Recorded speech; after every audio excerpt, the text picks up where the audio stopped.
I believe the ACC got a new media deal in 2013, didn't they? I don't think so. I think, and see, that's where I was mistaken. And I want to go back and I want to double check these things. But the reason is I'm bringing this up to you because I'm hoping you'll do the same. You know, and I'm not laying it down there that this is absolutely factually the case. But it's the only reason I say that, JD, and I'm sorry to interrupt you again. I might be completely wrong. In fact, there's a good chance I'm wrong. The only reason. Well, I was wrong too. In my brain, I remember. I kind of remember ACC signs a new media agreement 2013. Somebody in the chat room Google this, and it was for 14 years. And I remember saying, "My goodness, that's a long time. That is too long of a contract." But they do get stability. But they're probably going to be underpaid at the end of that. Definitely going to be underpaid. I remember something like, 14 years. And then in 2016, when they extended it to 2036, it was like, that's, I don't know about that. But anyways, I could be wrong. Go ahead, though. I won't interrupt you again. Go ahead. No, it's fine. It's fine. It's I haven't had a chance to research it. And the reason I'm bringing it up is I want you and others to look into it, too. And then, because you're going to understand why the ACC is stalling so much, and that's how it was phrased by one of our members, and he was exactly right. Everything that they're doing is they're just stalling. They're stalling. That's all. And you're getting a sense of why.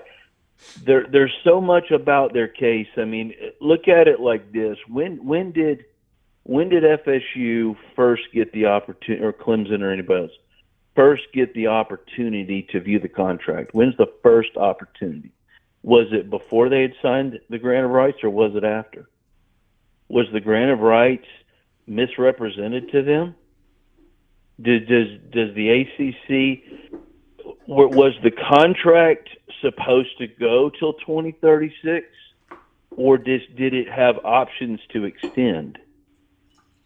Did the contract have look-ins, or was it options to extend? Because if it had look-ins, that means the contract was supposed to go to 2036. But if it has options to extend, the contract only goes to a specific date, and then you could push it forward, and then push it forward again. So there's all these questions that could show that the ACC potentially clearly misled their member institutions. But we don't know this. But there's just a lot that they want to hide. And all of that is in the media contract. Now, I know that they're zeroing in on, the language, and it would probably be very similar to what's in the SEC contracts as far as member obligations. So I'm assuming there's another section that says member obligations in the ACC ESPN contract.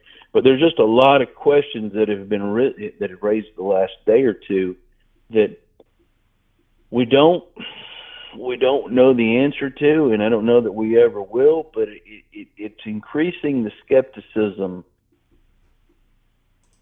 that the ACC, well, let's just say, has been less than straightforward in all of this. So I don't know. I'm throwing this out there so that you can look into it. Anybody else wants to look into it. And I'm not making definitive statements, but that raises a lot of red flags. Yeah. I don't know if it does for you, but it sure does for me. Now, we're still looking.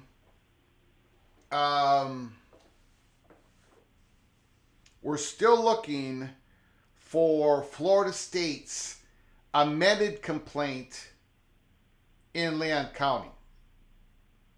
That hasn't happened yet before that case can proceed. One thing that I left out in regards to, in Mecklenburg County, I believe. Hold on.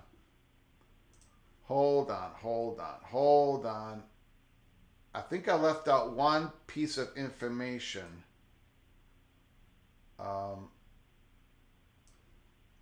in Mecklenburg County, the ACC versus Clemson, where Clemson just filed a motion to dismiss. The hearing is set for July 2nd.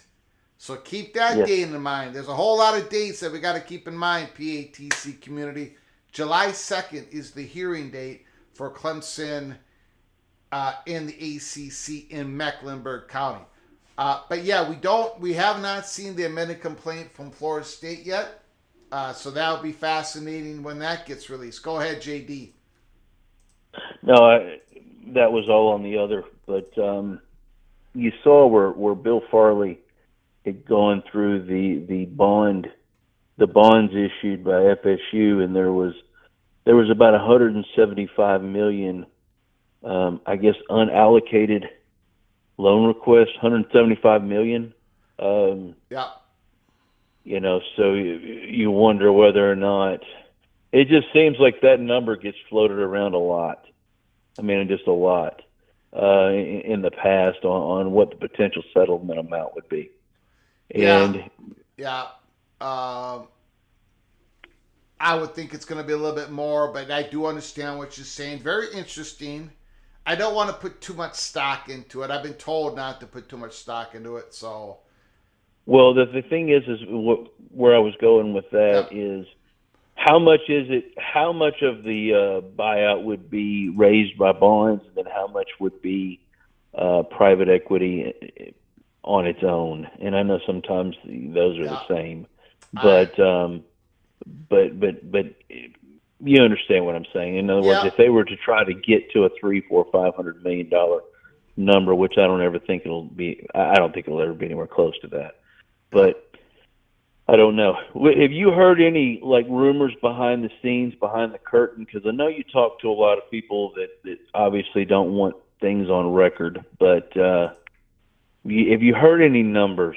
Is the ACC thrown out numbers? No. I mean, I don't know that. I have not heard that. No, the number that I constantly go back to is 200 to 240. And that's what people are saying? Well, that's what people that I talk to are saying. That's what they believe the amount's going to be, somewhere around that. And the private equity piece isn't going to be just for getting out of the conference. It's going to be like a bridge. Yes, sir. Make sure Florida State has the resources to fill in any gaps coming from, self-explanatory, to be a player in the SEC and the Big Ten and all the changes they need to do on that. Remember, and it goes back to the figure of probably having to pay 120 to 160 million on the grant of rights, and then about 80 million on the exit fee. So that takes you between 200 and 240. That's what I've heard.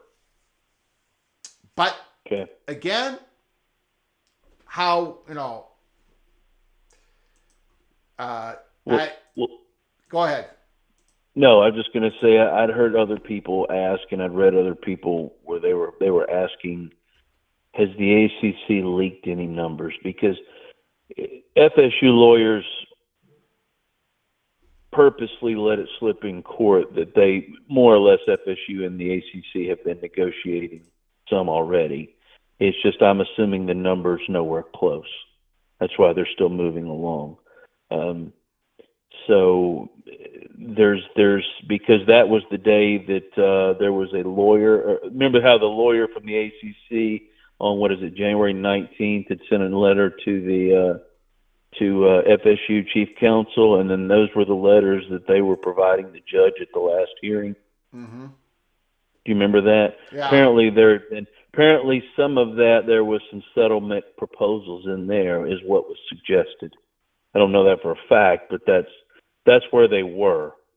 So Again, I think a lot of that was for public consumption. They want people to know that the ACC has been talking about settlement, and it's just putting more and more pressure on the ACC. But anyway, there's just so many moving pieces right now. I'm trying to digest it all, and I feel like I have a really good grasp on everything, but every once in a while something hits me, and I'm like,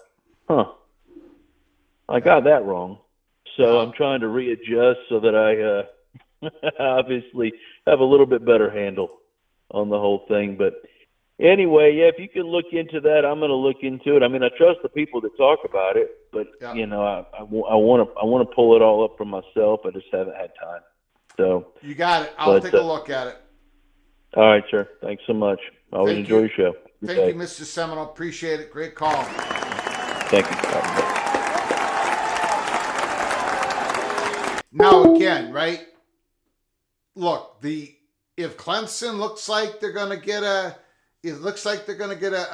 win when it comes to the race to judgment. If it looks like the judge is, a couple months from now, looks like he's agreeing with Clemson's argument on their argument that the grant of rights is limited in scope because of the ACC ESPN media rights agreement, then that number is going to fall down greatly, right? The leverage, it's all a leverage game. It's all a leverage game right now. And if Clemson can create the perception, the reality, or the perception and reality that they are cooking with gas, then the settlement is going to come rather more quickly and the dollar amount is going to drop. So it's a difficult it's difficult to figure out what's going to happen.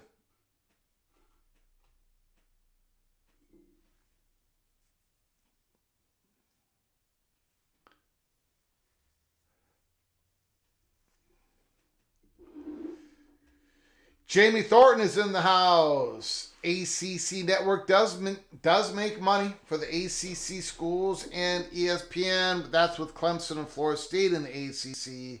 With no Clemson and Florida State, what does that do? Well, it hurts. It hurts the network, the ACC network, and it hurts.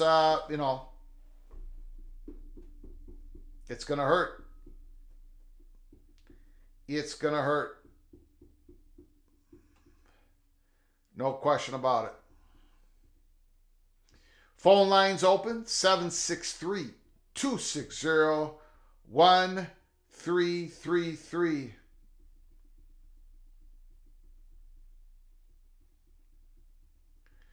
Again, Monday afternoon show, we've gone through Clemson's motion to dismiss. It finally happened.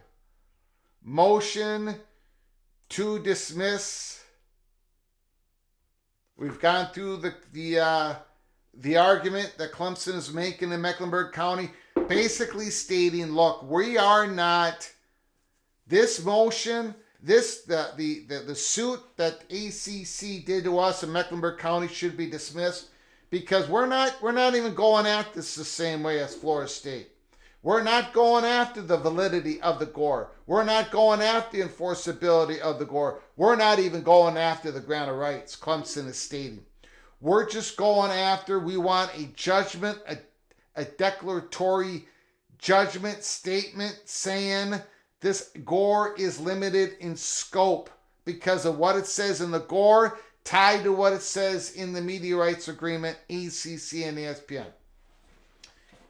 Clemson is arguing that if we leave the conference, we take the moment, the day that we're no longer officially a member institution of the ACC, that day we take our media rights with us. It does not stay in the ACC. Clemson is not arguing the validity, the enforceability of the grant of rights. They're not arguing that they did not sign the grant of rights. They're not arguing that the right person at Clemson University did not sign the grant of rights. They're not arguing any of that.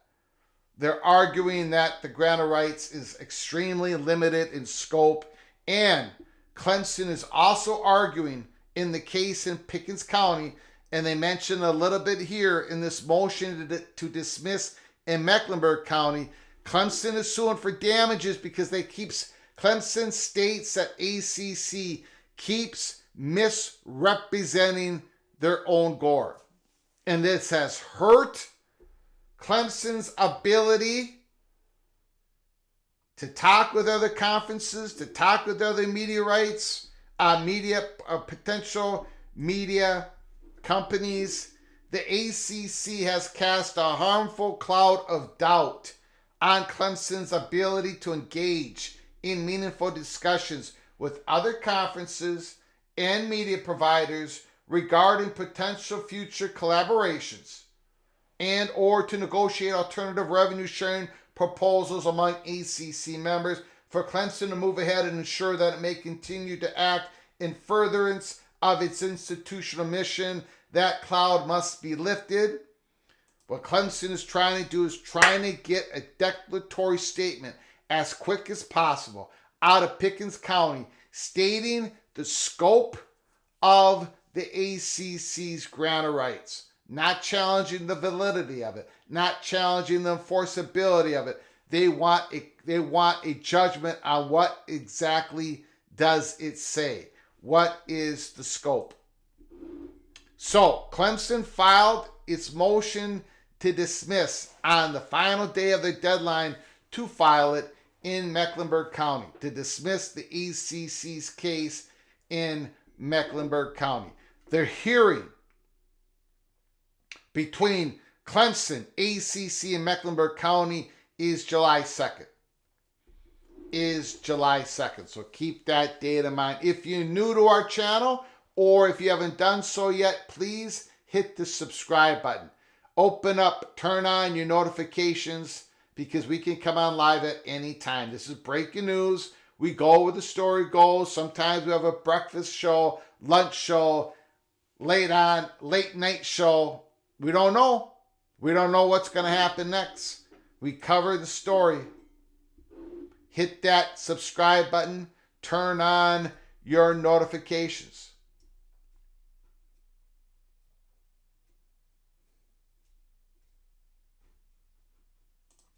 I do not have any information about Kansas. Thank you, Go Black 45, for the question.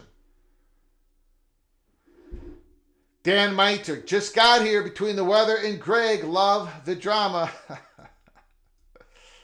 Lots of drama. And then we talked about today in our live show. We talked about today Clemson. College Football Players Association, they have seemed to walk away a little bit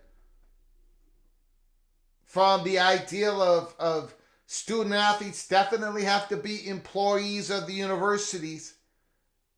Now it doesn't seem like that's no longer the case. It says here, but increasingly, as we talk with current athletes on multiple football programs around the country, there does not seem to be an appetite for these type of legal battles over formal employment, unionization, and collective bargaining. A hybrid option that stops short of full employee classification for college athletes, but that gives athletes numerous protections and the ability to collectively bargain with schools and or conferences. And if you combine that with what we heard from Bruce Rasmussen, who is a consultant to the SEC, we had talked about it last night. Rasmussen believes that revenue sharing is going to happen.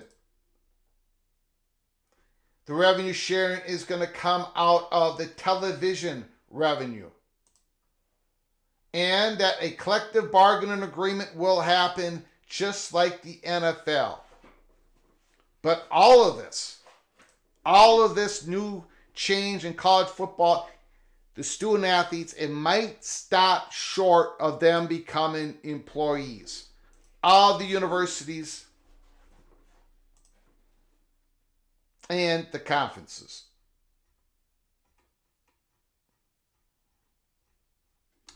Real interesting.